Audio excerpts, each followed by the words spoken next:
যেমন কথা তেমন কাজ। ডাব্লিউবিএসএসসির তরফ থেকে ঘোষণা করা হয়েছিল যে খুব শীঘ্রই মানে এসএলএসটির পর কিন্তু ডাব্লিউবিএসএসসি গ্রুপ সি গ্রুপ ডির পদে রিক্রুটমেন্ট হবে, আর সেটাই কিন্তু আলটিমেটলি হলো। মানে আমাদের অফিসিয়াল গেজেট প্রকাশিত হয়েছে WBSSC group C group D, এবং তার সঙ্গে কিন্তু নেওয়া হতে চলেছে লাইব্রেরিয়ানসদের। তো তাদের সম্পর্কিত ডিটেল ভিডিও তোমরা ডেফিনেটলি পেয়ে যাবে এই ইউটিউব চ্যানেলে। তো এই যে গেজেট, এই অফিসিয়াল গেজেট অনুযায়ী তোমরা দেখতে পাচ্ছ যে ডিটেলসের সমস্ত কিছু কিন্তু দেওয়া রয়েছে।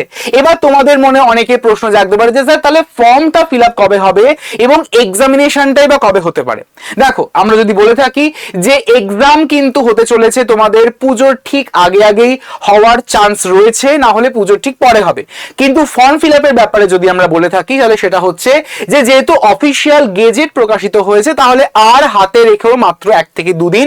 এই 1 থেকে 2 দিনের মধ্যেই তোমাদের কিন্তু অফিসিয়াল যে নোটিশ বা অফিসিয়াল বিজ্ঞপ্তি কিন্তু প্রকাশিত হবে একদমই ডিটেইলড ওয়েতে, এবং সেখানেই তোমরা তোমাদের যে অ্যাপ্লিকেশন যে ডেট, সেই ডেটটা যে মানে জানতে পেরে যাবে যে কবে থেকে ফর্ম ফিল আপ শুরু হতে চলেছে।